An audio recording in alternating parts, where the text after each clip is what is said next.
اب میں اکیلے رہتا ہوں تو کہتا ہوں کہ مجھے ہاؤس ہیلپ نہیں چاہیے۔ السلام علیکم ناظرین، پاکستان کی معروف اداکارہ ہنا الطاف بہت ہی زبردست ایکٹریس ہیں۔ ہنا الطاف کی ایکٹنگ کی وجہ سے نہ صرف ان کو پاکستان بلکہ بیرون ممالک میں بھی بہت زیادہ سراہا جاتا ہے۔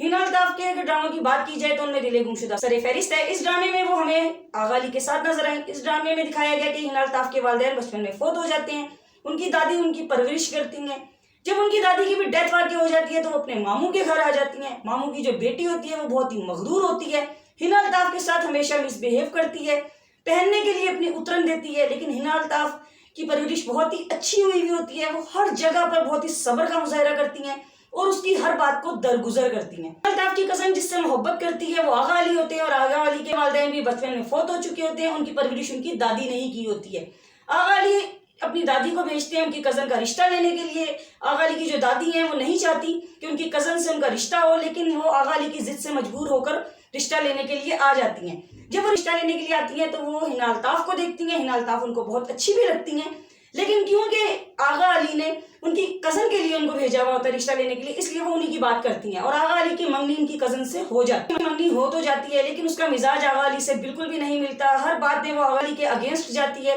لہٰذا یہ منگنی زیادہ دیر تک نہیں چلتی ہے، ان کا رشتہ ٹوٹ جاتا ہے۔ آغا علی کی منگنی جب ان کی کزن سے ٹوٹ جاتی ہے تو ان کی شادی ہوتی ہے ہنا الطاف سے، کیونکہ ان کی دادی بھی یہی چاہتی تھی۔ ہنا الطاف سے آغا علی شادی تو کر لیتے ہیں اپنی دادی کے کہنے پر، پسند نہیں کرتے۔ وہ ہمیشہ ہنا الطاف کو ان کی کزن کا حوالہ دیتے ہیں کہ وہ اس طرح بات کرتی تھی، وہ اس طرح پہنتی تھی، اس کا لائف سٹائل ایسا تھا، ہر جگہ پر اس کے ساتھ نوک جھوک کرتے ہیں، اور ان کو ہنا الطاف بالکل بھی اچھی نہیں لگتی۔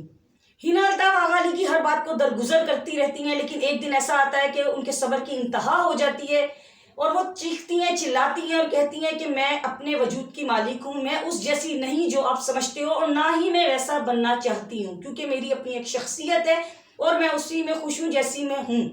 آغا علی کے درمیان ہنا الطاف کی بدگمانی اس طرح سے زیادہ بڑھتی ہے کہ ان کی جو کزن ہے وہ آغا علی کو بھڑکاتی ہے۔ ہنا الطاف کی جس سے پہلے منگنی ہوئی تھی، شادی سے پہلے اور ٹوٹ چکی ہوتی ہے، اس کے ساتھ وہ ابھی بھی ریلیشن میں ہے، وہ آغا علی کو بدگمان کرنے کی کوشش کرتی ہے اور اس میں وہ کامیاب ہو جاتی ہے۔ ہنا الطاف کے جب کریکٹر پر آغا علی انگلی اٹھاتے ہیں تو ہنا الطاف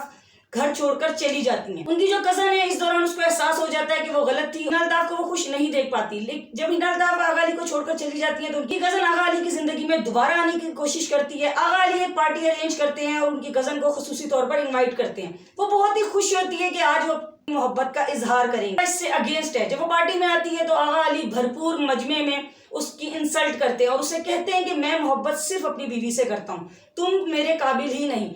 اس کو بے عزت کر کے وہ گھر سے نکال دیتے ہیں۔ وہاں سے نکلتی ہے تو ڈرائیونگ کر رہی ہوتی ہے اور اس کے ذہن میں آغا علی کی باتیں گھوم رہی ہوتی ہیں، کیونکہ وہ بہت مغرور طبیعت کی ہوتی ہے، کسی کو کچھ سمجھتی نہیں ہے، اور آغا علی ایسی باتیں کر جاتے ہیں جو کہ اس کے ضمیر کو جھنجھوڑ کر رکھ دیتی ہیں، لہٰذا وہ جب وہ غصے میں ڈرائیونگ کر رہی ہوتی ہے تو اس کا ایکسیڈنٹ ہو جاتا ہے اور وہ اپاہج ہو جاتی ہے۔ ہنا الطاف نہیں رہ رہی ہوتی اور آغا علی ہنا الطاف سے دور ہوتے ہیں تو ان کو ہنا الطاف کی کمی محسوس ہوتی ہے، لیکن آغا علی بہت زیادہ انا پرست دکھائے گئے ہیں، یعنی کہ انہیں ہنا الطاف سے محبت ہو بھی جاتی ہے لیکن وہ اظہار نہیں کرتے اور جھکتے نہیں ہیں کہ میں نہیں جاؤں گا اس کو لینے۔ ان کی جو دادی ہیں وہ ان کو احساس دلاتی ہیں کہ انہوں نے جو کیا وہ غلط ہے۔ آغا علی کو اپنی غلطی کا احساس ہو جاتا ہے اور وہ ہنا الطاف کو گھر واپس لے آتے ہیں۔ میں بہترین سبق ہمیں یہ دیا گیا کہ پیسے کے زور پر آپ کبھی بھی کسی کے دل میں جگہ نہیں بنا سکتے اور نہ ہی کبھی کسی کو زبردستی حاصل کر سکتے ہیں۔ دوسری بات یہ کہ جب آپ کو اللہ تعالیٰ نوازے تو کبھی بھی کسی کو حقیر نہ سمجھیں، کسی کے ساتھ برا سلوک نہ کریں، کیونکہ پیسہ سدا نہیں رہتا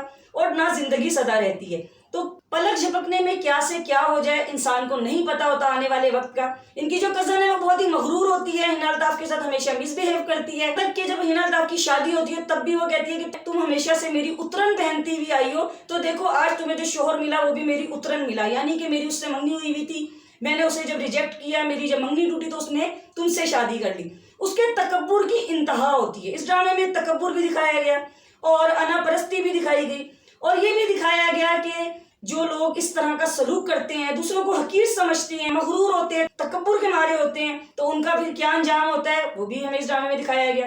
تو بہت ہی زبردست ڈرامہ تھا، اس ڈرامے کے میسج کو ہم تک پہنچانے میں اہم کردار ادا کیا ہنا الطاف نے۔ آغا علی اور ہنا الطاف نے جب دل گمشدہ میں ایک ساتھ کام کیا تو ان دونوں کو ایک دوسرے سے محبت ہو گئی اور وہ محبت آگے جا کر شادی میں بدل گئی۔ سوشل میڈیا پر آغا علی کا انٹرویو بہت زیادہ وائرل ہو رہا ہے کہ انہوں نے ہنا الطاف کو طلاق دے دی تھی 2022 میں، اور اس بات کی تصدیق وہ اب کر رہے ہیں۔ کہتا کہ مجھے ہاؤس ہیلپ نہیں چاہیے۔ درمیان رنجش چل رہی ہے اور وہ ایک دوسرے کے ساتھ نہیں رہ رہے، لیکن ان دونوں کے درمیان طلاق نہیں ہوئی ہے۔ تو ان دونوں نے ایک دوسرے کے جو اکاؤنٹ ہے وہ سوشل میڈیا سے ڈیلیٹ کر دیے ہیں، پکس کو ڈیلیٹ کر دیے ہیں۔ تو جس طرح انہوں نے سوشل میڈیا سے ایک دوسرے کے اکاؤنٹ ڈیلیٹ کیے ہیں، پکس کو ڈیلیٹ کیا ہے، تو ممکن ہے کہ آگے جا کر ہم یہ بھی سنیں کہ یہ افواہ نہیں تھی، حقیقت تھی، کیونکہ ہوتا ایسا ہی ہے ہماری سیلیبریٹیز میں کہ ہماری سیلیبریٹیز کے بارے میں اکثر ایسا ہی دیکھنے میں آتا ہے کہ جب یہ ایک دوسرے کے اکاؤنٹ کو ڈیلیٹ کرتے ہیں تو پہلے تو ایگری نہیں ہوتے کہ ہماری طلاق ہوئی ہے، لیکن کچھ ٹائم بعد پھر ہم یہ بھی سنتے ہیں کہ ان کی طلاق ہو۔ طلاق کوئی مذاق نہیں ہے کہ آپ نے جب دل چاہا ایک دوسرے کو چھوڑ دیا۔ شادی جو ایک بہت ہی مقدس رشتہ ہے اور اس کو آپ کو آخری دم تک نبھانا چاہیے۔ آغا علی کا یہ بھی کہنا ہے کہ میں اپنے کام جو ہے خود کرتا، ہر کام کو بہت اچھی طرح مینیج کر لیتا ہوں۔ تو جب وہ اس طرح کی باتیں کر رہے ہیں تو ممکن ہے آگے جا کر کچھ ٹائم بعد جب وہ دوسری شادی کریں تو پھر پتہ چلے جو انہوں نے یہ انٹرویو دیا تھا یہ صحیح بھی تھا، کیونکہ ہم اس کی دنیا میں اس طرح کے دھماکے آئے دن ہوتے رہتے ہیں۔ ہم نے سوشل میڈیا پر اقرار الحسن کا بھی انٹرویو سنا کہ انہوں نے تیسری شادی کر لی ہے۔ اب جن سے انہوں نے تیسری شادی کی ہے عروسہ خان، تو اقرار الحسن سے کچھ ٹائم پہلے تک جب انٹرویو لیا جا رہا تھا تو ان کا کہنا یہی تھا کہ انہوں نے تیسری شادی نہیں کی۔ ان کا میں نے ایک انٹرویو سنا تھا جس میں انہوں نے عروسہ خان کے بارے میں کہا تھا کہ میں شاید اس سے شادی کرتا، میں بہک گیا تھا۔ اس نے مجھے یہ کہا کہ شادی کے بعد آپ کو اتنے دن یہاں رہنا ہوگا، اتنے دن وہاں رہنا ہوگا، عید پر مجھے کیا دیں گے؟ یعنی کہ جب وہ تقاضے کر رہی تھی تو میں سن کر اس کی باتیں جو ہے بہت دنگ رہ گیا اور میں نے اس سے کنارہ کشی کر لی۔ یہ وہ انٹرویو ہے جو کچھ ٹائم پہلے ہی اقرار الحسن نے دیا تھا، اور آج اچانک سے آ کر وہ کہتے ہیں کہ انہوں نے تیسری شادی کر لی ہے، جس کا وہ سوشل میڈیا پر آ کر اقرار بھی کرتے ہیں۔ اچانک سے آ کر اقرار الحسن کا اس طرح سے یہ کہنا کہ میں نے تیسری شادی کر لی ہے تو یہ چکا دینے والا ایک بیان ہے۔ کچھ دن پہلے ہم نے سنا تھا کہ اقرار الحسن کے گھر پر فائرنگ کی گئی، کچھ ٹائم بعد ہی ہم سنتے ہیں کہ اقرار الحسن سوشل میڈیا پر آ کر اعتراف کرتے ہیں کہ انہوں نے تیسری شادی بھی کر لی ہے۔ ظاہری بات ہے جب آپ کسی سے بغاوت مول لیتے ہیں تو آپ کو پھر ایک بات کا ڈر ہوتا ہے، جب آپ کسی کے راز پاش کر رہے ہوتے پھر آپ کو یہ بھی ڈر ہوتا ہے کہ وہ آپ کے بھی راز کو پاش نہ کر دے، اور یہ کوئی چھوٹی بات نہیں تھی کہ انہوں نے تیسری شادی کی ہوئی تھی۔ تو میرا خیال یہی ہے کہ جس طرح انہوں نے اتنی ساری بغاوتیں مول لی ہوئی ہیں تو ان کو یہ ڈر تھا کہ شاید کوئی دوسرا نہ آ کر بول دے میری تیسری شادی کے بارے میں، تو انہوں نے خود سے آ کے سوشل میڈیا پر اس کا اعتراف کر دیا۔ اقرار الحسن نے گزشتہ روز جب اپنی شادی کے بارے میں اعتراف کیا سوشل میڈیا پر آ کر، تو انہوں نے بہت ہی خوبصورت انداز میں اپنی تینوں بیویوں کو ایک مقام پر لا کر کھڑا کر دیا۔ پہلی بیوی کو انہوں نے دلی محبت کا نام دیا، دوسری بیوی کے بارے میں ان کا کہنا یہ ہے کہ وہ میرے لیے کسی نعمت سے کم نہیں ہے، اور یہ جو تیسری بیوی ہے ان کے بارے میں وہ کہتے ہیں کہ وہ میری زندگی میں آئی ہے تو اس نے سب کو جو ہے اکٹھا کر دیا ہے، ایک جہتی پیدا کر دیا۔ تو اقرار الحسن ماشاءاللہ بڑے سمجھدار ہیں کہ وہ بیویوں کو خوش رکھنا بہت اچھے طریقے سے جانتے ہیں کہ اپنے الفاظ سے سامنے والے کو متاثر کر دیتے ہیں۔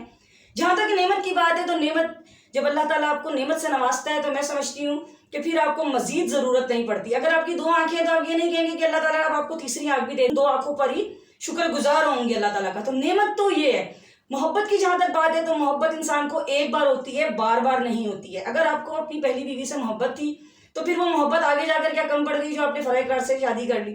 اور فرح اقرار جو کہ اتنی زبردست وائف ہے ان کی، تو ان کا میں نے گزشتہ روز انٹرویو سنا جو کہ عظمیٰ نے لیا تھا، اور بہت ہی زبردست انہوں نے بات کی جب لاسٹ ٹائم ان سے پوچھا گیا کہ آپ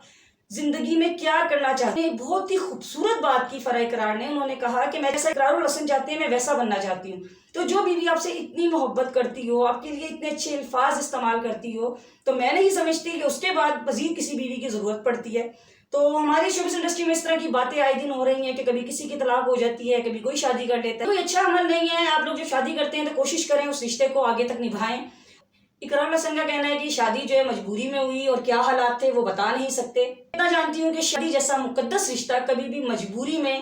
نہیں ہوتا، اور جس کی دو شادیاں آلریڈی پہلے ہو چکی ہیں اور وہ تیسری شادی کو اگر بولے کہ مجبوری میں ہوئی ہے، تو میں سمجھتی ہوں اقرار الحسن ماشاءاللہ بہت ہی سمجھدار ہیں، بہت ہی زبردست انسان ہیں، ہمیشہ سچائی کو ہمارے سامنے لاتے ہیں، حقیقت سے ہمیں آگاہ کرتے ہیں، بہت زبردست انسان ہے۔ لیکن یہ جو انہوں نے عمل کیا ہے یہ ٹھیک نہیں کیا۔ فرح اقرار جو ہے بہت ہی اچھی وائف ہے اور انہیں ان کے ساتھ زندگی گزارنی چاہیے تھی، مزید انہیں شادی نہیں کرنی چاہیے تھی۔ شوبز انڈسٹری میں اس طرح کے واقعات ہوتے ہیں اور پھر وہ جب سوشل میڈیا پر آتے ہیں اور آ کر اس بات کا اعتراف کرتے ہیں تو اس سے عام لوگوں کی زندگی پر بھی برا اثر پڑتا ہے، کیونکہ آپ لوگ ایسی سیلیبریٹیز ہیں کہ لوگ آپ کو دیکھنا چاہتے ہیں، آپ لوگوں کے طرز زندگی کو اپنانا چاہتے ہیں، اور آپ لوگ ہی اگر اس طرح کی غلط مثالیں قائم کریں گے ہماری جو جنریشن ہے ان پر کیا اثر پڑے گا۔ تو یہ تھی ناظرین شوبز انڈسٹری سے ریلیٹڈ چھوٹی چھوٹی باتیں جو میں نے آپ سب تک پہنچائی۔ اگر آپ کو میری ویڈیو پسند آئی ہو تو کامنٹ باکس میں مجھے اپنی رائے ضرور دیں، میرے چینل کو سبسکرائب ضرور کریں، بیل آئیکن کو کلک کرنا ہرگز نہ بھولیں تاکہ میری آنے والی ہر نئی ویڈیو سب سے پہلے آپ سب تک پہنچ سکے۔ اس کے ساتھ ہی مجھے اجازت دیجیے، اللہ حافظ۔